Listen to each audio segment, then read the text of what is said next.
이번 주에는 지난주에 이어서 고조선의 쇠망과 고구려의 국가 재건 경위에 대해서 살펴보도록 하겠습니다. 송함 선생님의 한국고등농업소 연구고요. 해당 챕터는 이제 고구려의 국가 재건 경위, 그래서 이제 고구려의 전신 부족 집단으로서 구려 오족과 고죽국이 어떻게 존재했는가라고 하는 상황을 먼저 살펴보도록 하겠습니다. 고조선이 쇠망한 뒤 고조선의 국가 재건을 위해서 부여와 동시기에 부여보다 좀 늦게 등장한 나라가 고구려입니다. 그러나 고구려도 처음부터 고구려 국가로서 존재하면서 그 일을 추진한 것은 아니었습니다. 고조선 재건 세력들이 쇠망한 고조선 민족의 국가를 재건하기 위해서는 먼저 이제 국가 재건 세력의 중핵이 되는 중심 국가부터 건설하지 않으면 안 되었는데 그 중심 국가가 고구려였다는 것입니다. 그러나 그러한 고구려가 정치, 경제, 사회, 사상 그리고 이제 역사적 배경 없이 아무것도 없는 무에서 건설될 수 있었던 것은 아니었습니다. 고구려의 건설은 그 시원, 전신이 되는 국가들의 역사적 전통과 사상의 흐름을 바탕으로 하면서 진행되고 있었습니다.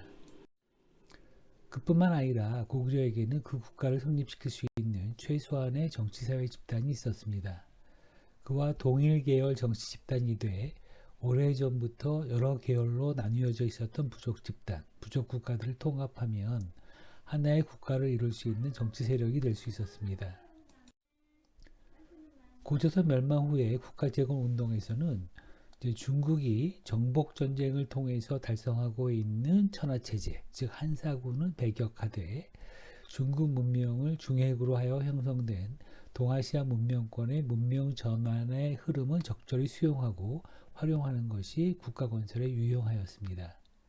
이 일은 이 시기에 어느 국가, 부여 국가건, 고구려 국가건, 백제 국가건 어느 국가나 크게 유의하는 바였습니다. 즉 고조선의 전통을 계승하되 한상훈이라고 하는 정복 전쟁을 통해서 마련된 천하체제는 배격하고 또 중국 문명을 중핵으로 하는 문명 전환은 수용해야 하는 일들, 이러한 일들은 이제 고구려의 전신 부족 집단들 중에서 이제 해야 되는데 고구려 전신 부족 집단은 본시 환웅족, 당군 정권 직계의 구려족 집단들이었습니다.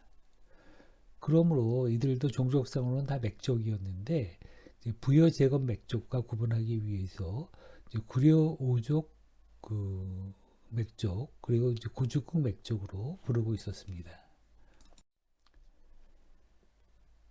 생각해 보면 고조선 당군 정권이 성립될 때인 BC 20세기 전후에서 구려 오족은 압록강 중류의 지반현 지역에 한편 이제 고죽국은 유화 문명의 서변, 중국의 동변인 나나유역 평주 지역을 통치구역, 관할구역으로 배정받았습니다.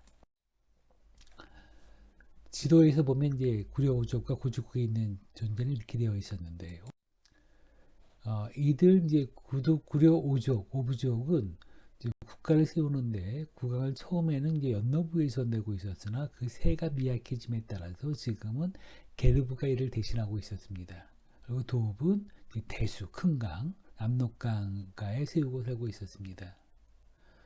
이는 이제 고구려가 성립된 뒤의 사정을 기술한 것이지만 BC 20세기 당군 정권 성립 이후 구려 오부족 단계에서도 이렇게 이제 부족 간에 소위 이제 왕이 나뉘어져 바뀌어가고 있는 그런 현상은 마찬가지였을 것이라고 생각이 듭니다. 한편 이제 고죽국 관련 정보는 이제 수와 당나라가 이제 고구려 정복을 위해서 여러 정보를 수집하는 가운데 이제 그 시대를 살아온 배구의 보고를 통해서 알려진 사실이죠. 여기서 보게 되면 이제 고구려가 이제 본래 고죽국이다라고 하는 것은 고구려는 그 뿌리 조상이 중국 상나라나 주나라 때에 중국의 동쪽편에 있었던 고조선의 고죽국이었다라고 하는 것을 이제 알려주는 거고요. 첫 번째 사료가 있는 고구려의 땅은 본래 고죽국이었다라고 하는 것은 고구려의 국토가 본래 고조선의 고죽국에게 통치구역, 관할구역으로서 배정받았던 영토라는 것이었으나 이는 이제 보고에 착오가 있는 것이라고 생각을 해서 취소하고 이제 고구려는 그 뿌리 조상이 이제 고조선의 고죽국이다라고 하는 걸로 이제 중국 사서에서도 정리가 된 바 있습니다. 이러한 이제 고구려 전신 부족 집단이 중심이 되어서 고구려 국가의 국가 재건이 되는데요. 이럴 때 이제 주도는 이제 고죽국이 주도하에 이루어지고 있었습니다. 가령 이제 고구려의 국가 재건, 국가 건설은 고죽국과 구려 오족이라고 하는 두 계열 정치 세력의 동향을 통해서 이해할 수 있습니다. 고죽국과 구려 오족은 모두 환웅계의 구려족 집단이라는 동일 계열 정치 세력이었으므로 하나의 정치 집단 국가로 결합하고 통합되는 것은 어려운 일이 아니었습니다. 그런데 이제 국가 건설과 관련되는 일은 가령 이제 통합된 국가가 이루어졌을 때 그 정치 주도권, 왕권을 또 어느 쪽이 차지할 것인가 하는 이제 문제와 연결이 되고요. 또 어느 쪽에서 난세 암흑 세력을 평정하고 국가를 재건할 수 있는 영웅적인 정치 지도자를 내놓을 수 있겠는가 하는 문제와도 관련됨으로써 결코 쉬운 일은 아니었습니다. 또 이 일은 따져보다 보면 이제 심각한 경쟁 관계가 따르는 문제였었고요. 그럴 때 이제 그 경쟁을 주도하는 이제 정치 지도자의 능력 유무로 결정될 수 있는 그런 문제이기도 하였습니다. 그런 점에서 이제 구려 오족은 어떤 자세를 취하고 있었느냐를 보게 되면 이제 고죽국에 비해서 대정치 세력이면서도 자신 있게 나서거나 서두르지 않았습니다. 대체로 이제 전국을 관망하는 표현이었습니다. 고죽국은 형세가 불리한 조건 안에서 지혜를 모아서 장기 계획으로 이제 적극 일을 추진하지 않으면 안 되었는데요. 그러한 경쟁 관계에서 주도권을 장악하게 된 것은 이제 고죽국이었습니다. 왜 고죽국이 주도권을 장악했느냐라고 하는 것을 살펴보면 일단 이제 그 기원전 7세기 이제 고죽국 지도층들은 이제 중국 동변의 평주 지역에서 춘추 5패 중에 한 나라였던 제나라 황공의 북벌 공격을 받았을 때 산중 공격을 했었잖아요. 그렇게 했을 때 이제 이게 한 번에 끝날 일이 아니고 앞으로도 계속 이제 중국의 본격적인 정복 사업이 있을 것이다 이렇게 예상을 했었습니다. 그래서 중국의 정복 사업에 대비해서 단계적으로 본국으로 철수도 하고 또 본국에 철수된 지역을 중심으로 해서 국가 재건을 이제 준비하는 게 좋겠다 이렇게 생각을 했죠. 그래서 이제 요 시기는 이제 고조선 진국이 남하하기 전이었었는데요. 아직 요양을 중심으로 한 지역에 건재하고 있는 동안에 이제 고조선 진국의 칸 왕에게 이제 국제 정세, 세상 돌아가는 정세도 보고하고요. 그러면서 이제 그 고주국 사람들이 그 당군 정권 시대 때 배정받았던 압록강 중류 지역, 이제 비류국으로 귀환할 것을 아마도 요 시기 때 허락받았을 것이라고 이제 짐작이 되고 있습니다. 그리해서 이제 고죽국의 일부 사람들, 일부 정치 세력들이 기원전 7세기 제1단계 사업으로서 압록강 서쪽에 흐르는 이제 홍강, 그 비류수 상류의 소국으로서 입주 정착할 수 있게 되었는데요. 그 국가 이름이 비류국이었습니다. 이 사업은 이제 고죽국의 입장에서 본다고 한다면 자신들의 정치 세력을 구려 오족의 본고장에 머리 숙이지 않고 입주시킬 수 있었다는 점에서 아마 대성공이라고 볼 수 있겠습니다. 그래서 이제 나중에 그 고구려의 동명왕이 비류국의 국왕 송양에게 다물도주, 다물후라고 하는 이제 자귀를 부여한 적이 있었는데요. 이때 다물이라고 하는 것은 국토를 회복했다. 국토를 회복한 나라의 후예다라고 하는 뜻입니다. 예를 들어서 이제 원래 BC 20세기 때 BC 20세기 당군 정권이 성립했을 때 이제 배정받은 그 토지 그 영역을 그 한동안 그 관리를 하지 않다가 이제 BC 7세기 때에 옛 토지에 들어와서 국가를 건설했다라고 하는 뜻의 비류국이라고 하는 뜻이 있겠고요. 그런 의미에서 본다면 옛 영토를 회복한 거다, 즉 다물했다라고 하는 것이 이제 그 뜻이라고 볼 수 있겠습니다. 고죽국 지도층의 이제 2단계 사업은 이제 기원전 3세기 이때 이제 연나라 징계가 동쪽 정벌로 인해서 이제 고죽국과 이제 예천구국 지역을 중심으로 활동했던 맥종 맥국이 이제 전면 후퇴하면서 시작되었습니다. 그들은 이제 고죽국 사람들은 옛 청구국에서 활동했던 맥종 맥국 세력들과 더불어서 함께 이제 고리국의 이름으로서 서요와 하류로 내려갔죠. 그래서 이제 부여가 건설된 예국 지역 가까이에 정착하였습니다. 그러면서 예족 예국들이 부여국 건설하는데 맥종 맥국도 이제 힘을 합쳐서 건설을 이제 지원하였었죠. 그리고 그 일이 일단락되면서 이제 고죽국 지도층하고 고리국 지도층이 이제 일체가 된 가운데 이제 그 자신들의 사업을 착수했는데요. 그 사업이 뭐냐라고 하는 것을 보면 이 시기 때를 전후해서 이제 고죽국이 궁극적으로 들어가 압록강 유역 구려 5족의 지역에 즉 압록강 지역에 이제 부여와 고리국에 머물고 있었던 이제 고죽국 사람들을 이제 대거 이주시킨다. 그렇게 해서 이제 작은아마 국가를 건설케 한다라고 하는 거였습니다. 그러니까 비류국 지역에 이제 고죽국 사람들, 부여와 고리국에 머물고 있던 고죽국 사람들이 이제 대거 이주하게 되면서 이제 국가를 건설하는 건데요. 이 국가를 건설했던 그 지역이 압록강 서쪽을 흐르는 이제 홍강, 이걸 이제 대수에 비해서 이제 소수, 작은 강이라고 얘기를 했었는데 그 지역 주변에 졸본이라고 하는 지역에 나라를 세우고 그 이름을 이제 졸본부여라고 이제 이름을 붙였습니다. 이 나라가 이제 고구려 건국의 기초가 되고 있었습니다. 그래서 이제 삼국유사에서는 어떻게 얘기했냐면 이제 고구려가 졸본부여다라고 이제 서술을 했고요. 또 이제 그 삼국지에서는 이제 그 소수맥이 있었는데 그 서한편 북쪽에 그 소수가 있었다. 이 강은 이제 남쪽으로 흘러서 이제 바다로 들어가는데 이제 구려의 별종들이 이제 거기에다가 소수에 의해서 이제 국가를 만들고 그로 인해서 이제 이름을 이제 소수맥이라고 하였다라고 하는 기술이 있는 거죠. 이는 이제 그 구려 오족과 대비되도록 이제 대수에 세운 구려 오족과 대비되기 위해서 이제 소수에 세운 소수맥 이렇게 구분을 해서 이제 기술한 거였는데요. 이제 그 구려 오족이 대수변에 나라를 세웠는데 그 나라에 세운 그 별종이라고 본 고죽국 사람들은 이제 소수가의 나라를 세웠다는 것에서 이제 그렇게 소수맥이라고 불렀는데요. 이 나라 이름에 졸본 부여에서 부여자가 붙은 것은 그들이 이제 부여를 거쳐서 왔기 때문에 부여 계통이라고 본 것입니다. 그래서 이제 고구려는 역사적으로 대제국이 후대의 대제국이 되었잖아요.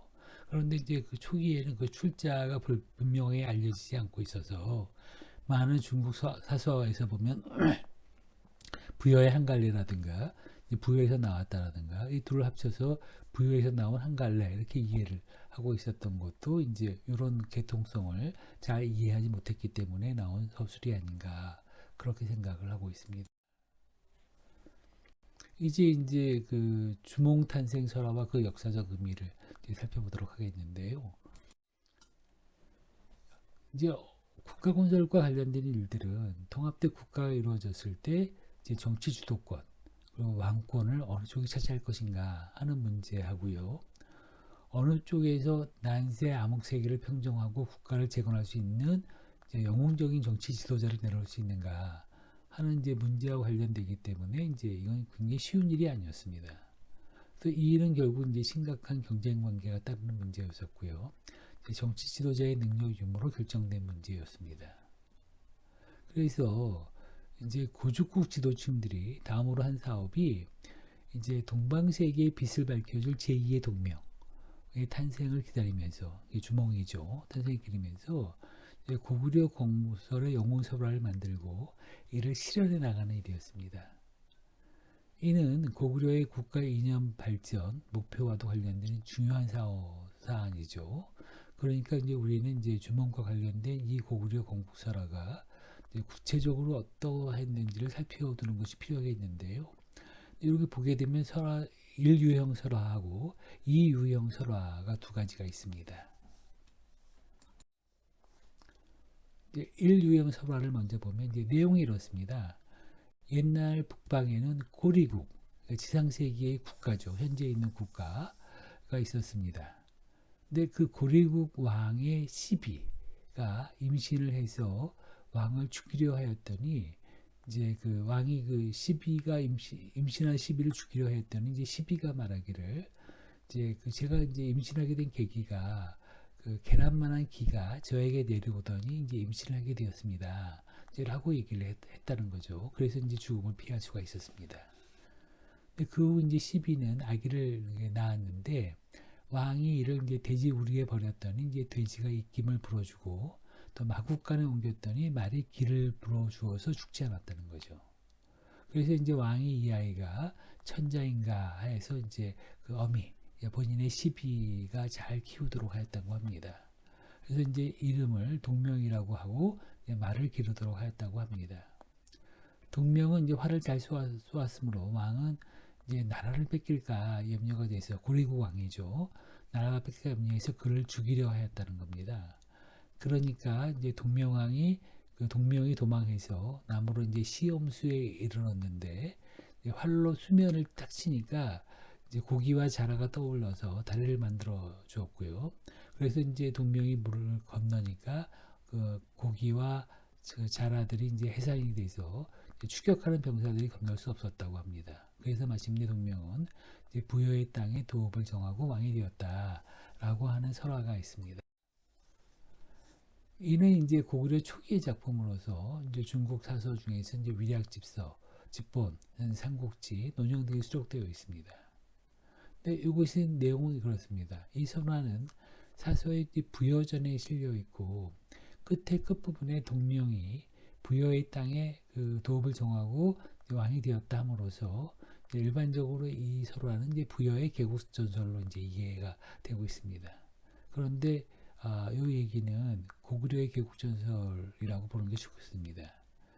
이제 부여의 땅에 이제 도읍을 정하고 왕이 되었다 하게 되면 이제 원부여가 아니라 이제 졸본부여라고 하는 데에서 고구려를 건설하였다라고 하는 상황을 말하는 그런 스토리라고 보는 것이 타당할 것입니다. 또 다른 설화는 어떤 설화가 있었냐면 옛날에 시조 추모왕이 있는데 이제 주몽왕이 나라를 개창할 때 그 출자는 북부였다. 그 천재의 아들이었고 모친은 하백의 따님이었다. 그래서 이제 알을 깨고 나와서 이제 출생하였다라고 하는 것이 이제 광개토한 비문에 실려 있는데요. 그 중간에 이제 이런저런 사정으로 부여를 탈출했다라고 하는 기록은 이제 탈자되어 있습니다. 그 다음에 스토리가 이제 그가 평소 순행할 때의 말을 몰아서 남아하는데 도중에 이제 부여의 엄니대수를 거치게 되었다는 거죠. 그래서 이제 왕이 나루터에 이르러서 나는 하나님의 아들이고 어머님은 하백의 따님이신 추모왕이다. 나를 위해서 갈대를 연결하고 거북을 떠오르게 하라.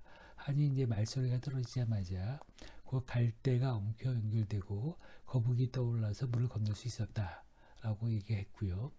물 건너고 난 다음에 엄니대수를 거치고 난 다음에 비륙골의 홀본 지역 서쪽의 산 언덕 위에 도읍을 정하였다라고 하는 것이 이제 광개토한 비문에 실려 있습니다.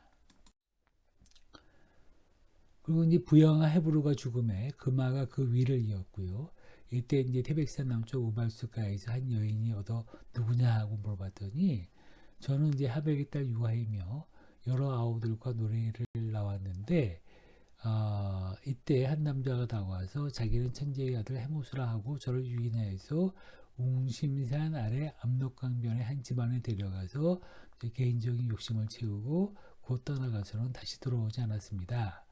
라고 얘기하고 이제 부모는 제가 중매 없이 남자를 따라갔음을 꾸짖고 우발수가에서 귀양살이 하도록 벌을 주셨습니다. 라고 하는 얘기가 삼국사기하고 삼국유사에 실려 있죠. 네, 이런 내용들이 거의 유사하게 이제 실려 있는 내용입니다. 그래서 이제 계속 보게 되면 이제 금화왕이 이상하게 여겨서 그녀를 집 속에 가두고 그녀에게 가두었는데 이제 그녀에게 이제 햇빛이 비치게 하였습니다. 그래서 이제 몸을 피하였더니 햇빛 또한 따라와서 비치었는데 이래서 태기가 있더니 알을 낳았고 이제 알 크기가 이제 5대 크기였다는 것이죠. 그래서 금화왕이 이 알을 개와 돼지에게 두었더니 이제 모두 먹지 않았다는 거죠. 길바닥에 버렸더니 우마가 피해갈 정도였고 들에 버렸더니 새와 짐승이 품어 알았다는 거죠. 또 왕이 이를 쪼개보려고 이제 했는데도 잘 깨지지 않았다. 그래서 이제 이런 과정을 거쳐서 이를 다시 어미에게 되돌려 주었고 어미는 이를 포대기로 싸서 따뜻한 곳에 두었더니 한 남자아이가 껍데기를 깨고 나왔다는 겁니다. 그런데 이 아이의 외모와 재주가 굉장히 출중하고 영특하여서 7살 되던 해 스스로 활과 궁시를 만들어 쏘는데 백발백중이었다는 거죠. 그래서 이제 부여에서 활 잘 쏘는 사람을 주몽이라고 했기 때문에 스스로의 이름을 주몽이라고 하였다라고 하는 이야기가 있습니다. 이 두 이야기는 아마 이제 고구려의 건국 설화임을 그 정면으로 내세운 작품이었습니다. 아마도 고구려가 초기 단계에서 구려 오족과 고축국이 하나로 통합되는 국가를 형성하게 되면서 그리고 이제 급변하는 국내외 정세에 대비해서 고구려 인해 민심 통합과 고구려 민족으로서의 결집력을 강화하기 위해서 고구려의 건국 이념을 선명하게 드러내는 건국 설화를 내세우고자 했던 것이 아닐까 이렇게 생각이 됩니다. 이런 내용들은 이제 광개토대왕비, 삼국사기, 삼국유사, 동명왕편 등에 수록되었으며 중국 사서에도 수록된 바 있죠. 설화 1과 2를 이제 위아래시 정리하게 보면 두 설화의 내용이 신이하다 하는 점은 이제 유사합니다. 그러나 이제 크게 달라진 점들이 있는 거죠. 가령 설화 1에서는 주인공 동명이 고리국이라고 하는 이제 인간 세상의 작은 나라에서 태어났고요. 또 이제 왕의 시비, 이제 피지배층을 어머니로 하여서 탄생하였던 것이 이제 굉장히 독특한 특징이죠.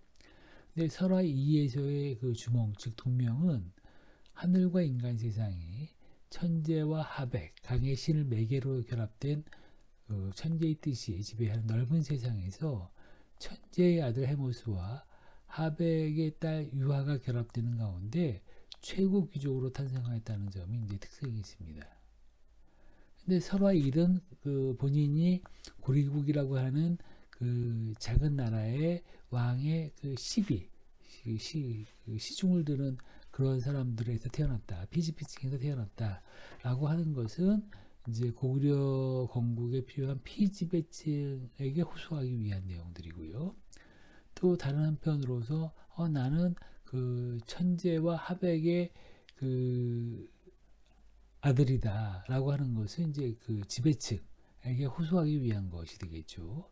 이런 호소하기 위해서 이제 두 계통의 설화가 있었던 것이 아닌가 이렇게 추정될 수 있습니다. 그리고 이제 이 설화 내용을 보게 되면 이 이야기의 구도가 단군 신화의 국가건설 구도와 아주 유사합니다. 아시다시피 단군 신화의 세계는 인간 세상의 사회 집단, 정치 집단들이 천재의 하늘 구도, 질서 운영을 표본 삼아서 인간 세상에 국가를 건설하고 그 운영 또한 그 하늘의 운영과 같이 하려는 것이었죠. 그리고 이제 천재의 아들 환웅이 웅녀와 결혼해서 이제 당무를 낳아서 고조선을 건국했습니다. 즉 고조선의 건국설화 역시 하늘과 인간 세상이 하나가 되는 가운데 천재의 아들 헤모스와 하백의 딸 유하가 혼인하여서 주몽을 출생하고 그로 하여금 우선 고구려 국가를 건설하고자 하는 것이었습니다. 말하자면 이제 그 설화 2는 하늘을 믿고 천신을 숭배하는 고조선 민족, 고구려 민족이 이제 단군 조선과 같은 국가를 그들의 현실 세계에서 고구려 국가로서 재건하고자 하는 사정을 건국설화로서 당당하게 기술한 것이죠. 그리고 본다면 이제 고구려 민족은 고축국 시절부터 이제 환웅족 단군 정권의 직계 집단이고요. 이제 고조선의 후예였으니까 이런 것은 자연스러운 일이었습니다. 이런 그 역사성은 고구려의 대왕 귀족들은 이를 자랑스럽게 여겼고요. 이제 대왕 귀족들 스스로가 죽은 후에도 고조선 단군 조선의 세계, 그 조상들의 세계로 돌아가기를 소원하였었죠. 그래서 여러분들이 이미 아시는 것처럼 그 자존심을 자신의 무덤의 천장에 고조선 건국의 하늘의 구도, 별자리 그림으로 그려놓는 것으로 표현하기도 했습니다. 잘 아시는 장천 1호분 천장의 널방의 그 별 그림들이죠. 널방 천장의 별 그림들이 그런 내용들입니다. 그리고 이제 설화의 마무리는 어떻게 되어 있느냐? 이 설화에서는 이제 영웅적인 정치 지도자, 아까 앞에 설명했지만 국가가 필요할 때 국가를 만들 때는 두 가지가 필요하다 그랬죠. 정치 주도권, 왕권을 어느 쪽에 찾아야 할 것인가 하는 문제하고 그런 왕권을 만들어낼 수 있는 이제 영웅적인 정치 지도자를 낼 수 있느냐 없느냐 이런 문제가 굉장히 중요하다고 했었는데 이 설화에서는 이제 영웅적인 정치 지도자인 주몽이 천호신조로 태어나고요. 영웅적인 청년으로 성장했다. 이렇게 되어 있는 겁니다. 그런데 아마 그 신화의 얘기를 역사로 돌리게 되게 되면 이 이야기는 이제 고축국 지도층이 그 후대의 경당으로 이어지는 이제 청소년 집회와 같은 조직을 통해서 이제 기상이 뛰어나고 영특한 소년들을 어릴 때부터 모아서 문무를 이제 호되게 교육하고 훈련하되 그 난국 돌파의 정신력을 키워나가면서 이제 거듭 시험을 보아서 마지막으로 가장 우수한 지자와 무사로 선발된 인물이 그 동명 주몽이었을 것으로 생각이 된다는 것입니다. 그는 그 출생지 고리국가, 부여국가, 부여에서 이제 고난의 역사를 겪었지만 이는 그 훈련 과정의 혹독함과 출생의 기구함을 반영하는 것이었다고 이해하면 될 것이라고 보고 있습니다. 그러면 이러한 주몽의 졸본 지역 입성과 고구려 국가 건설은 어떻게 되었느냐라고 하는 걸 보면 이렇습니다. 기원전 2세기 말 이제 고축국 지도층은 준비된 주몽을 졸본 지역으로 입성시켰습니다. 건국설화에서는 아무 언급 없이 주몽이 몇몇 동료와 더불어서 주몽을 박해하는 부여를 탈출하는 것으로 되어 있지만 현실은 이때 부여로부터의 탈출이 고구려 건국의 성패와 달려있는 중대사였으므로 그 과정 모두가 고축국 지도층들의 계획 아래 아마 안전하게 추진되었을 것으로 생각하고 있습니다. 국가 건설을 위해서 이제 애써 키운 주몽 같은 사람을 그렇게 보냈을 리가 없기 때문입니다. 그렇게 보게 되면 주몽 일행이 가는 길에 만나서 같이 일행이 되는 몇몇 사람들도 고축국 지도층들의 사전 계획으로 가서 돕도록 아마 선발 배치된 인물이었을 것으로 생각이 됩니다. 가령 이제 일행이 큰 강을 만났을 때 물고기와 자라가 다리를 놓아서 건널 수 있었다고 하는 것도 고축국 지도층이 사전에 그곳의 주민으로 하여금 배를 준비하도록 주선하였을 것이라고 이해가 됩니다. 그리고 이제 졸본 지역에 가서 주몽의 나라 이름을 고구려로 하고 부여에서의 해시성을 버리고 고치성을 자처하게 되는 것도 이 역시 이제 고축국 지도층들의 친밀한 계획 아래 이루어진 것으로 이해가 됩니다. 그뿐만 아니라 이제 고축국 지도층들은 이 졸본 지역에 오래전에 들어가 정착하고 있는 이제 비류국 사람들과 이제 부여국이 건설되고 안정된 뒤에 이제 적절한 시기에 들어가서 건설된 이제 소수맥, 그러니까 졸본 부여의 세력들과 이제 남모르게 수시로 연락을 하면서 그러니까 비류국 세력들이나 이제 졸본 부여 세력들과 이제 남모르게 수시로 연락하면서 그들의 이제 최종 목표인 고구려 국가 건설에 차질이 없도록 서로 협력하면서 그 계획을 추진해 나갔을 것으로 사료가 됩니다. 그리고 아마 주몽 일행이 들어갔을 때 그 비류국 그 지도층들이나 그 졸본부의 지도층들에게 잘 살펴주고 도와달라는 부탁의 말도 하였을 것입니다. 주몽은 그런 사실도 모르고 졸본부여를 방문하고 인사를 하니까 이제 졸본부여의 왕이 그를 이제 사이로 삼고 이웃한 그 말갈족의 침해가 잦았으므로 적당한 시기에 이제 말갈족을 터벌토록 이제 시험을 하였습니다. 그리고 난 다음에 이제 그 왕이 별세하니까 주몽이 그 왕위를 계승하였었죠. 그리고 그 뒤 졸본부여는 주몽이 이끄는 고구려가 되었습니다. 그리고 이를 고구려 건국 과정의 시발점으로 본다면 그 시기는 부여가 재건되고 안정을 찾은 뒤 그리고 이제 졸본부여가 이 지역에 들어와서 국가를 세우고도 안정을 찾은 뒤에 그 기원전 2세기도 저물어 가는 그런 시점이 될 것이라고 보겠습니다. 중국이 기원전 107년에 한사군의 현도군을 설치하면서 그 속현의 하나로서 고구려 현을 두고 있음도 아마 고려 공국이 이 시기를 이전에 이미 했다는 것을 하는 반증이 되겠습니다. 고구려는 고구려임을 중국에서 아직 잘 몰랐거나 또는 이를 비하하는 뜻으로 쓴 표현이 아니었을까 이게 짐작이 됩니다. 주몽이 비류국도 방문하는데 비류국의 왕 송양왕은 그와 몇 마디 문답을 주고받은 가운데 그가 이제 당당한 정치적 인물임을 알게 되고 무술 시합도 해봄으로써 주몽이 출중한 무사 영웅임을 알게 됩니다. 그래서 이제 그가 앞에서 언급한 바와 같이 이제 주몽에게 나라를 바쳐서 그 나라를 들어 바치고 이제 그 비류국 왕은 고구려 귀족의 일원이 되는 거죠. 그리고 이제 주몽은 이제 비류국 지역을 다물도라고 해석하고 그 통양왕을 다물주로 이제 봉하기도 하는 그런 일이 있었습니다. 이렇게 이제 비류국의 송양왕이 다물도주, 다물후가 될 수 있었던 것은 아주 옛날 당군조선 시절에 고축국은 압록강 지역을 통치 지역으로 배정받았으면서도 오랫동안 이제 특별한 사명을 띠고 중국의 동쪽편 평주 지역에서 복무한 공로가 있었다라고 하는 것이고요.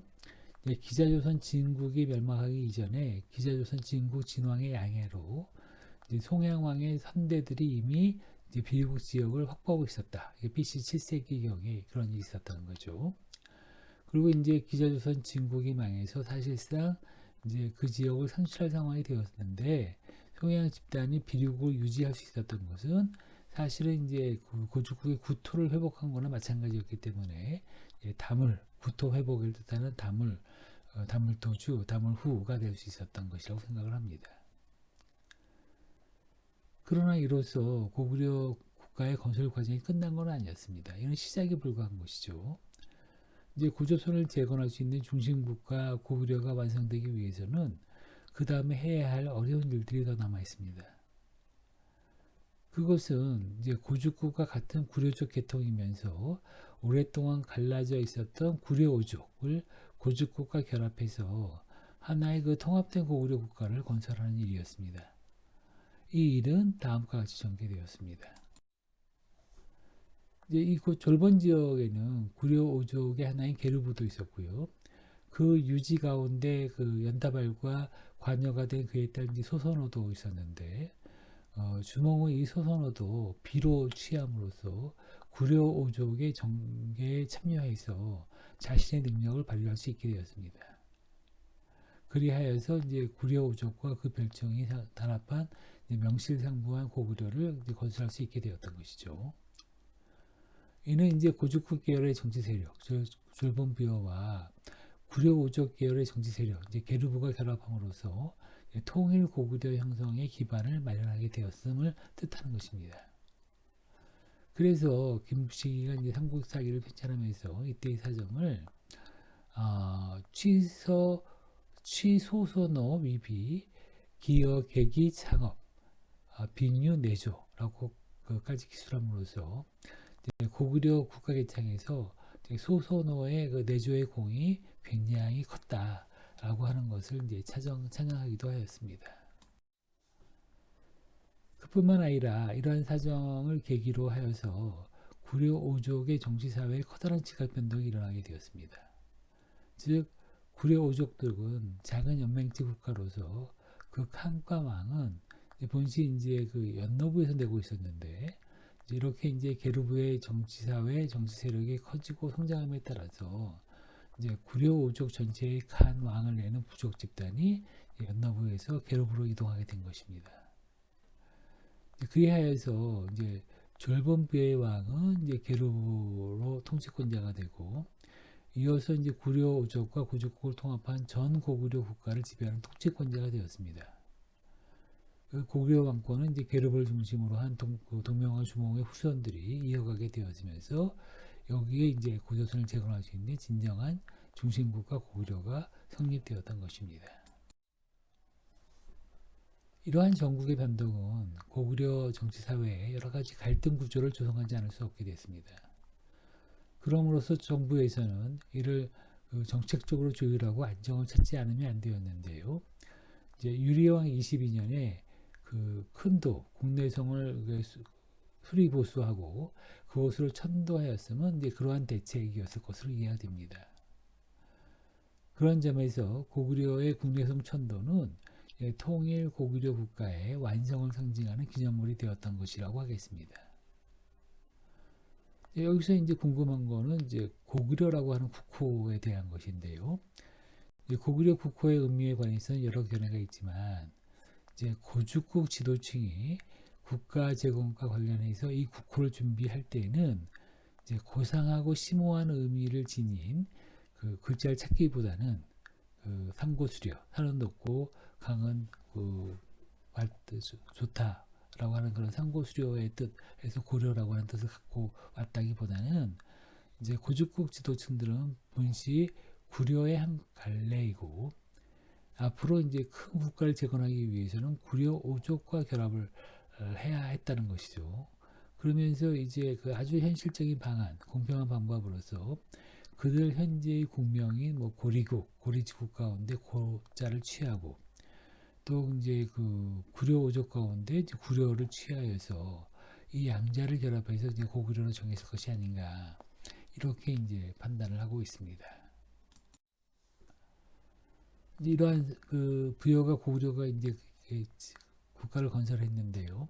이렇게 건설한 국가는 어떤 체질을 갖고 있었고 이제 농업사회의 사정은 어떻게 되었는가라고 하는 부분들은 이제 다음 주에 이어서 설명하도록 하겠습니다. 이것으로서 이번 강의는 마치도록 하겠습니다. 감사합니다.